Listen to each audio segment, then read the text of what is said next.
Alright, I think it's pretty safe to say we should never sport these jerseys again. YouTube, what's going on? It's Zaya here from Zaya&TheSteelers, and we are back with another Steelers post-game reaction. In this video, we are going to be talking about the Steelers' loss to the Packers on Sunday Night Football. So the final score ended up being 35-25 Packers, and I don't know if I should mention the highest paid lackluster defense first or the scared, unable to get a first down offense. Referees also decided that they weren't on our side tonight. There was a ton of missed calls that flat out benefited the Packers. One especially was an offsides call that they just decided, hey, we're not going to throw a flag, and Aaron Rodgers was really pissed off. And upon watching the replay, even in real time, you saw, okay, the Packers are offsides, this should be a free play, and they just don't call it. But I don't really want to spend a lot of time on the referees considering how this game went.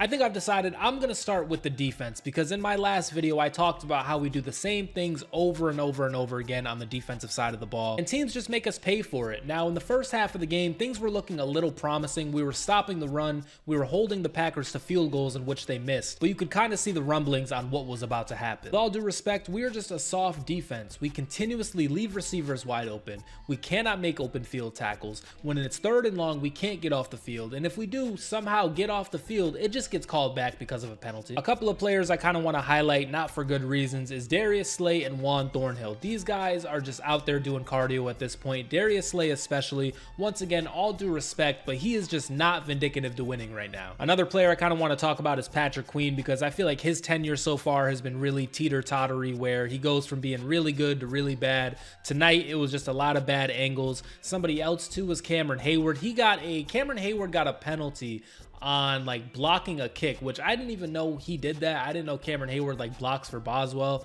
but he had a penalty out there and it just backed us up. But of course, Boswell is money, and shout out to Chris, because I haven't mentioned him yet, but he had three field goals today. He really kept us alive in that first half, and if our offense wasn't so horrible, maybe we could have finished those drives with touchdowns. But I don't want to get too far from the defense. This tweet from Andrew Filipponi kind of sums it up right here. 35 points allowed on every second half possession, 444 yards surrendered, 20 consecutive completions. When is Art Rooney going to wake up and realize Tomlin is an overrated defensive coach? All the money goes there and no results. And then we have this Nick Farbaugh tweet here, which pretty much echoes the same thing we've all been saying. Mike Tomlin says that the Steelers' issues are repetitive, and so they not only have to look at execution, but schematics. How long are we going to be talking about the schematics of things? We go in this year in and year out where we get blown out in the late half of the season, or we get blown out in the playoffs, of us using the same schematics. At some point, it's not the players, which once again, Darius Slay and Juan Thornhill and the defense as a whole, it's not like they're out there playing stellar defense, but at some point, you got to look at the schematics like Mike Tomlin is saying.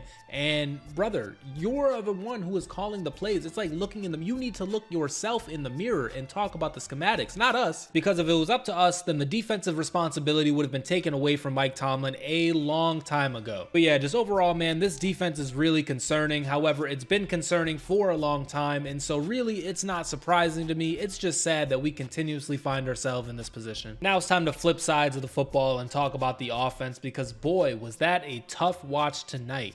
Aaron Rodgers, the guy, he can throw the ball. We've established that he is the best thrower that we've had in a hot minute, and that's fantastic and great. However, what's not fantastic and great is us continuously finding ourselves in 3rd and long situations. And when we find ourselves in these 3rd and long situations, we are throwing the ball behind the line of scrimmage. We are throwing the ball behind the first down marker. Now, do we have time to develop longer plays down the field? No, because Aaron Rodgers is a stick at this point. He can't really move all that well, nor is he getting the blocking necessary to do it. This game we played Micah Parsons, and he's incredible. Also, Rashawn Gary was out there. The Packers defensive line is very concerning, but this has been a problem the entirety of the season. And I know we said we were done with the defensive side of the ball. However, this is a direct reflection of the Mike Tomlin philosophy. The stale, stagnant, lackluster offense is being carried by the supposed to be star-studded highest paid defense. However, when the star-studded highest paid defense doesn't play well, then the offense just looks even worse than it actually is. It's kind of funny thinking about it. Like, Spencer Anderson is getting real life passes thrown to him,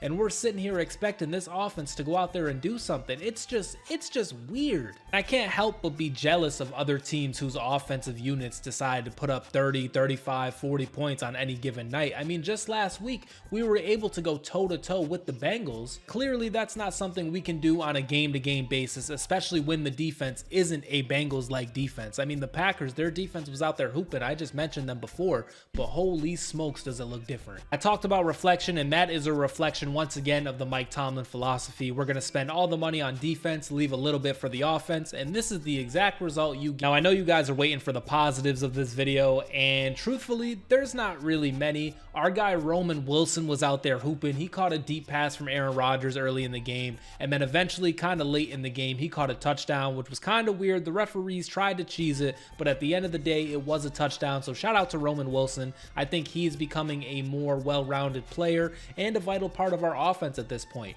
Another person I kind of want to big up is our guy Jaylen Warren. Even though his yards per total or whatever, like his stat sheet doesn't look crazy, if you watch the game, if you watch how fast he is out there, if you watch the physicality he plays with, it's like a dime a dozen when it comes to Jaylen Warren, because sometimes it looked like he is the only one who's trying. And of course, we got to mention our guy Chris Boswell out there kicking on a little league field. It seems like they're always talking about the Steelers field at this point. It is just problem after problem. I didn't realize how bad the Steelers field was until this season. So in conclusion, we got embarrassed again at home on primetime football, wearing some of the worst jerseys you've ever seen in your life.